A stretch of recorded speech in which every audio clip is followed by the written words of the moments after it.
Hello there guys, it's Joey. So firstly, I'm going to apologise for the lighting. I was really truly hoping that the lights would be here by now, and they're not actually going to be showing up until 8 this evening.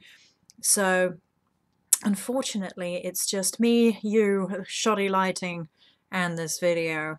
I have managed to slightly get the contrast more right, so it kind of shows the hair that the colour it should be, instead of the slightly overly exposed, which makes it look a weird shade of brown, which it is not. So anyway, I thought we'd do an update bit to this video and then get into the jus of the video, and we're going to be talking a little bit about the winter woodland energy. Now this is for a spell set which will be shown at the end of the video, and we're going to be talking about conduiting winter woodland energy and really how that kind of feels on a vibrational level. There wasn't too many ways I could really broach this subject, but I thought we would talk a little bit about that conduiting, about that meditation, about taking yourself to a place outside of yourself, and the kind of spiritual, metaphysical, energetic process of visualization and making it a tangible world in some ways. And I'm going to do this with some other bits and pieces with regards to the realm candles and like really realm traveling in terms of how that looks in conduits and things to me. So firstly, we're going to do an update and then we'll get into that. So firstly, sorry there haven't been many videos of late. I've been kind of reluctant to put videos up on YouTube recently because of the whole fiasco with their botting nonsense and them basically hampering creatives who fall into the non-family friendly category and making out that it's against terms and guidelines. It's all very bizarre. It's happened to a few people and it's unfortunately not the greatest of situations. I don't really know what else to say, and that has made me super reluctant, despite being on here for 5 years, to carry on making content. It's kind of like a little bit of feeling a little bit betrayed by YouTube, whose support system haven't bothered helping at all, despite all of the content and everything that has been put on here by me over the years. So it's kind of sad. It's kind of disappointing in a lot of ways. I don't really know how to put that any better than that. Like, it's not a great situation with YouTube right now. I wish it was more of a cheery thing to get back on here and talk about, but it's not. But we won't dwell on it. We will move on. There are also going to be some new Xmas Yule products coming out ASAP that I'm going to put on the store. Also, my other half has ordered some lights, so hopefully we'll have better lighting, especially given that we are now getting dark about 20 past 3 in the afternoon and there's no lighting other than this beautiful, beautiful artificial lighting we've got going on here. It's not great. It's not great, I'm not gonna lie. At least my hair looks alright now, because I've played with the contrast to make it look kind of... It's a bit darker than... maybe a bit darker. This is kind of like the kind of newly dyed hair colour. It kind of fades a bit from this. But it looks cool for me. I'm like, that's it. That's what I wanted. That's Ariel right there. Or, you know, stealing some Ember Honey Raven gorgeousness.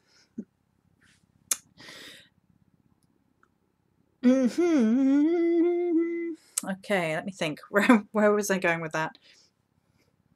I don't know, really. Updates. Okay, so I am, however, now on Patreon, and I'm going to be kicking that off today, and there are many tiers that I have offered up on Patreon, so if you want to go over on Patreon you can come check it out. There will be exclusive content there. And it's all very Celtic vibe, it's all very Owen vibe, it's all very tree vibe, it's all very forest nature witch vibe, it's all along those particular lines. I'm going to be having a book coming out soon, and I might actually put the pre-order for that up soon as well. I think that might be it for updates, other than bits and pieces coming out in the store very soon, all for Yule, and some of them I'm going to leave up for the entire winter because they have that kind of winter vibe, not just for Yule. Yeah. Okay. So now in this part of the video, because we moved, did you see it? Did you see it? Just, did we? Don't know. I don't know what I'm doing. But for this part of the video, we're going to be talking about an energy that I was asked to create. And this doesn't have to be why you're working with a particular energy. This can be that you want to meditate in a particular way. You want to journey in a particular way. You want to visualize a certain time of year, a certain energy. You want to feel things out, and you're just not sure how to get there. You're not sure how you're supposed to be visualizing. You're feeling a little bit disconnected from it, and you're like, what am I supposed to do? How am I supposed to get to this point? It's also a little bit about stopping being box thinking when you're trying to journey or visualize or meditate. And these are all really good tools with regards to spell work, with your personal energy field and keeping yourself grounded, and really pushing the bounds of your imagination as well, because that can really be useful in all of these things, because strong visualization can help with spell work to the point where you believe something so strongly you create a vacuum, and the universe seeks to fill that vacuum, because nature abhors a vacuum. So when initially I was asked to create this particular set, which is why I'm talking about this conduiting process, is I was asked to combine a ice winter feel for Fey energy and a dragon energy. And initially I was thinking about splitting the set down the middle, and I was like, it feels too box thinking to me. It feels too outside of the box. It doesn't feel too outside. It feels not outside of the box enough. It feels like I'm trying to categorize things, trying to keep things small and tiny and it wasn't helping with my allowing the magic to flow. And that's really what this was about, is engaging with energies to help the magic flow, and helping the magic flow with the energies of winter, which is probably what I'm going to call the video, because that makes the most sense. And it was like encapsulating an energy of, how do I get there? How do I make this make sense? And now this is for physical items, yes, but you can apply this on a grander scale. You can apply this to spell work. You can apply this to just about anything. Because if you're having trouble getting the magic to flow, and you're having trouble with that visualization process, then what do you do? So instead of thinking very limited, very linear, I started just allowing the energy of the set to flow into me. And this is allowing yourself to access the vibrations of the universe, feeling the way that something is supposed to be. The way something speaks to you in song. And it's basically pulling at threads of the universe. It's feeling for an energy. It's sitting in meditative state, sitting in a kind of a trancey state, and feeling out the way that something is supposed to be on a kind of a psychic level, on an intuitive level, and learning to trust your instincts with things, learning to trust your gut. Because when I was trying to force this set, and this is true for other people in other scenarios, into being something else, it wasn't working. And once I allowed it to be just what it wanted to be, I allowed it to be what it is, it flowed freely. And I think this is true for all creative processes, whether you're creating music, whether you're creating songs, whether you're creating artwork, or whether you're creating physical items, whatsoever they might be. And so instead I sat and listened to the harmony of this energy itself. I sat and allowed it to flow. And the energy that flowed into me was the winter woodland sprite. And you're thinking, okay, well, that's the Fey energy, but how does that cover the earthy energy? So I've jumped ahead of myself and given it away. How does that cover the draconic energy? Because I was trying to mix like a dragon energy with a Fey energy, and the two were just kind of very separate to me.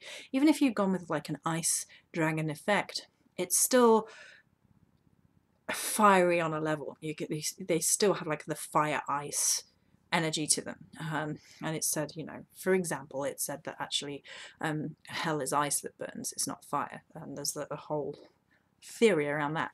Anyway, that's quite beside the point. It's just that dragons have this very forward energy, this is very boom, that kind of energy. And I was like, it didn't fit with where the Fey energy was taking me.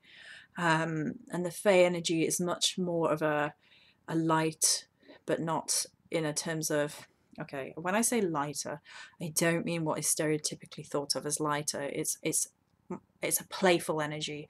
It's a naughty energy. It's a devious energy. It's a Fey energy. It's not. The only way I can think of putting it in words that make sense to me is dragon is very tactile. It's very, very in your face. It's very defensive. It's very, very protective. It's very heavy in a way. And then the Fey energy is much more flowing. It's much more like a water energy almost. It's not something that can be pinned down. It's something that shifts and shapeshifts quite literally from one place to another. It's flitty as an energy goes, and that's just my perception of how these two energies came to be. So how does that look when we're conduiting that, Joe? How does that make sense, you ask? And I say, okay, so you sit and you basically allow yourself to switch off from the outside world. And this can be done in all sorts of ways. It takes practice. But what I basically do is I sort of look down like this, and I'm seeing, but I'm not seeing the world. And then I kind of go in and to go out. And this is how I often work within a meditative process. It's how Chris and I write the journeys as well. It's very much of an in-out balance. And the only way I can describe it is shifting a gear. So it's kind of there. And sometimes I even move with it. It's like clunk. And I allow myself to push back into my energetic space, into my own energies. And then I allow my other sight to come forward. Now, other sight is a process of what I call the other eyes, which is looking into the realm of the other, of the spiritual, and how we perceive things kind of clairvoyantly, if you like. It's very difficult to put it into a terminology, and I've been trying for a while. I think if you know what I mean, you know what I mean, and if you don't know what I mean, you're looking at me like, this is not helpful. But it's the best way I can think of describing it is if you think of a memory, you can see it in your mind's eye. You can see how that memory looked, even if it's not an accurate retelling of a memory, which is something else, but you can see that in your head, how something looked. So if I say I want you to remember your favorite dish from childhood, and you look off in the distance and you can perceive it as if it was in front of you, but it's not, that's kind of like what other thinking is, only that's like a memory example, whereas we're going to a slightly different part of the brain where we're creating that energy or tapping into that energy from the universal hub ecosystem, if you will. And we're drawing down that energy and downloading that imagery into our own brains, into our own other eyes. So when doing this for the Winter Woodland energy set, I was pulling on an energy of Fey, and the Fey energy was very, very strong at the fore of this woodland. And I was just like, why am I getting like I need wood. I need a woodland energy within this set.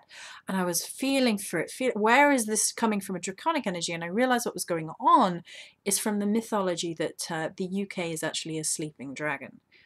And one day it will wake and fly is the mythology of the UK being a sleeping dragon. And I was like, oh, that's interesting. Because what's actually coming forward is this energy of power under the earth.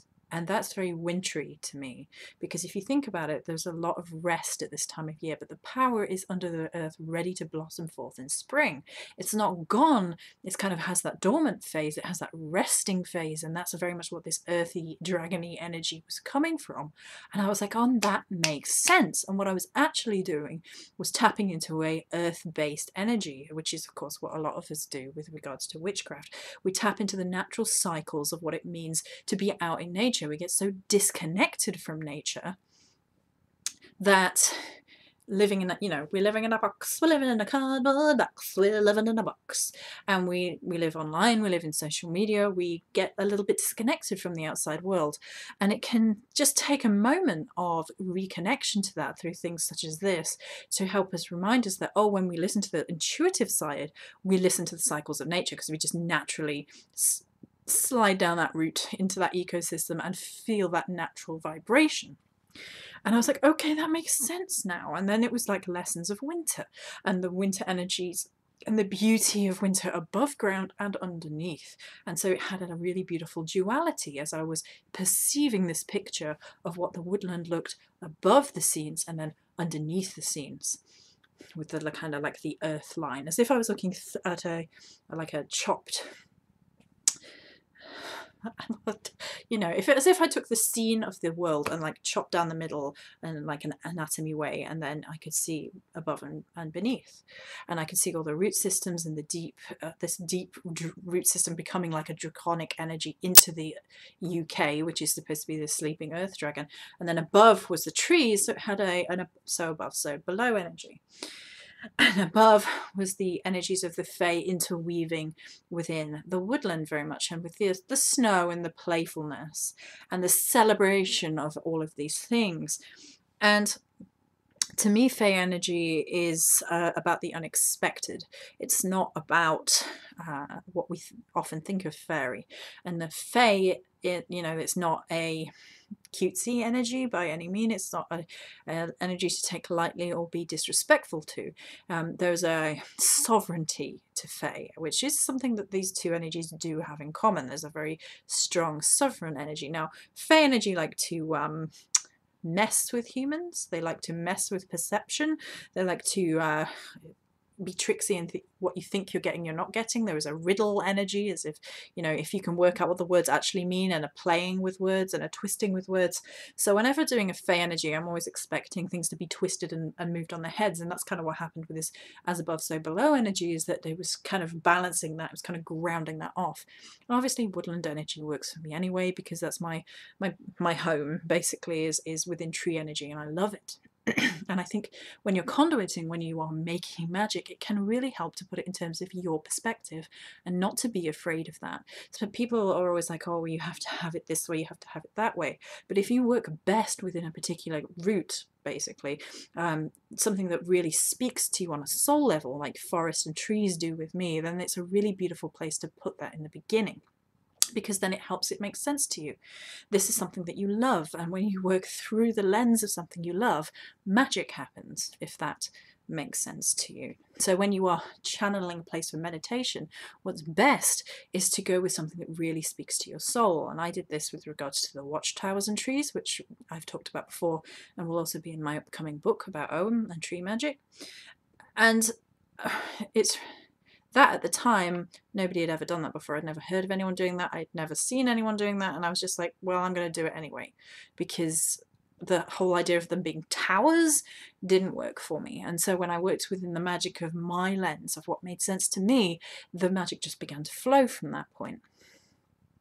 So once you start to harness these things and allowing the things that make sense to you, you begin to build up a picture of what makes sense to you in terms of creating a magical space, in terms of creating a meditation, in terms of conduiting what you're feeling out on another realm.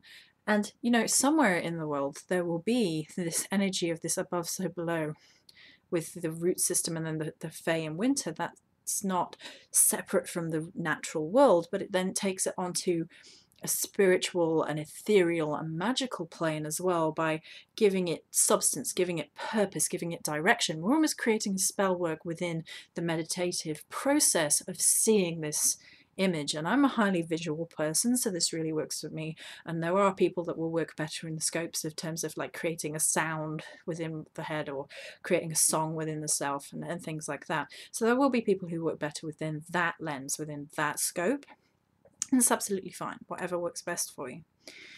So, and others, of course, you know, some people will need to be out in the outside world to tangibly, physically feel these things. But for me, you can conduit them, you can see them, you can create images within the mind. And that might be a matter of practice. Maybe creating a whole scene like I had just described is very difficult. So instead, try and, you know, create the image of a falling snow within your mind and just sit with it. Sit with it for a little while. And did I bring my drink over? I don't think I did. So I'm going to have to be froggy throat. That'll be lovely and halfway through this video. So I hope that kind of makes sense to you guys, what I'm trying to portray, this idea of conduiting winter to make magic, like pulling on winter strings of energies to make conduits magic, meditation. And winter energies, of course, are very good for that restful nature, that peace, that balance, that stillness. And I think that's something that's really, really important, is the stillness of the woods at this time, the stillness of all of that versus the flame energy, which is never, never still. So it has that lovely dynamic within that energy space as well. So I'm going to stop here because we've been going on for 20 minutes already and show the products themselves for the lady who ordered them. So I'm hoping this is going to show on this camera. I don't know if it will, but we can try. So we've got two pillars. They're different shades. So one is darker. Oh, we can see. Oh, we can even see the effects. Beautiful if I get in close.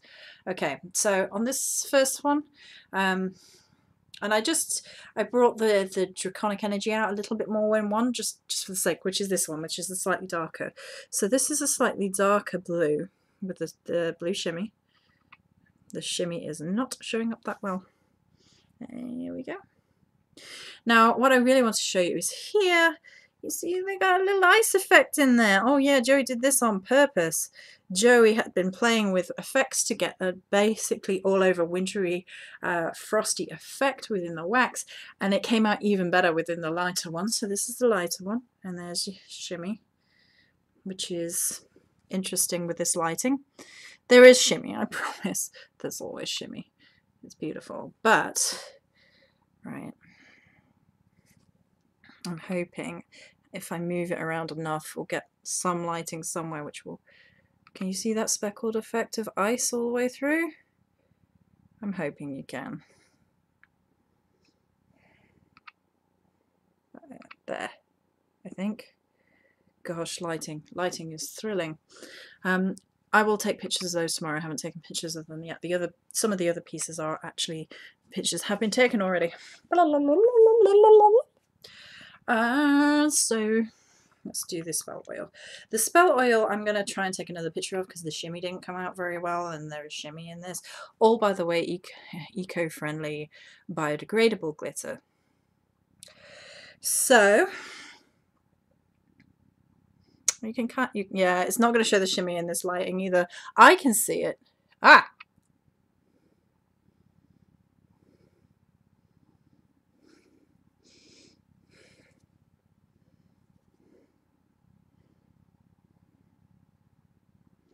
Oh, lighting. I love the spell oil. It's deeply meditative in all of itself. And then we have the spell salt, which is a beautiful mixture. There is shimmy in this one too, but you can't see it very well. But there you go. Those are the salts. Oh, the lighting will be better as of tomorrow, hopefully, with the new thing, which will also help me with making videos. And then we have the anointing oil. So the anointing oil for Winter Woodland Sprite. Let me describe the energetic gorgeousness of this to you. It's fresh, it's clean, it's uplifting. It's got a little naughtiness in there because, you know, it has an earthiness, but not a deep earthiness. It has that kind of light earthy scent. It's gorgeous. I freaking love it. I think as a winter scent, it's perfect. It's one of the the lighter winter scents. It's not like one of the heavy winters. You get so many heavy winter scents that I really wanted this lighter one. I've got a couple that are going to be much deeper winter smells, winter. There we're coming up. I've got a wassailing one that I'm going to do after this. And it's going up tonight on the store. So this is gorgeous. This is gorgeous. It's probably actually my favorite. I really like the lighter winter scent. I might make myself one of those. It's nice. Okay, and then we have the spell orb. This will be interesting with this camera. Oh no, it's not too bad. Yeah, look, you can see the reflection of the laptop in there. That is wonderful. That's all this lighting for you in a nutshell. So we have a little snowflake up there, and yeah, I'll try and get a proper picture of that in the light first thing tomorrow morning. And then last but not least,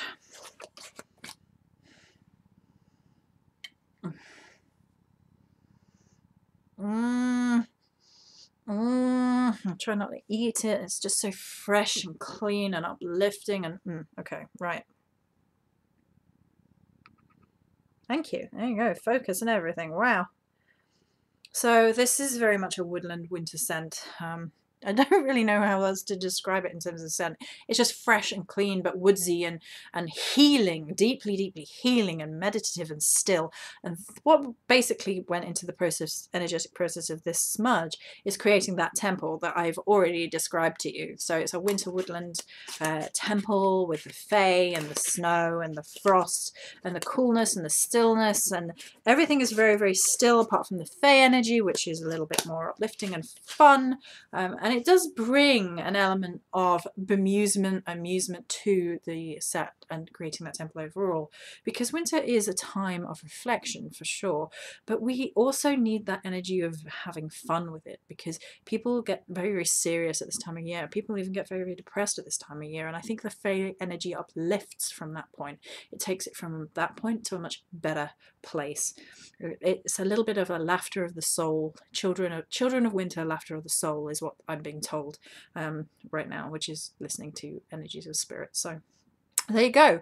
So I hope that made some sorts of sense. It's kind of the ideas of conduiting winter magic, making magic with winter conduiting or winter energies. I hope that kind of makes some kind of sense to you guys. I'm going to make another video soon about another set-based thing, but that will be actually about a goddess, so we're going to have a much more structured video. This one was one of these videos where I'm like, how do I put flux thinking into a video? It goes like this, and it goes like that. We go like this, and we go like that, and we go like this, and we go like that, and try to make sense of it. So yeah, there was, you know, I hope that makes sense to you guys. I hope you enjoyed it, and you can come find me over on Patreon. I'll put the link down below with all the other links, and I will see you next time. Stay fluxy, my little starlets, and many blessings.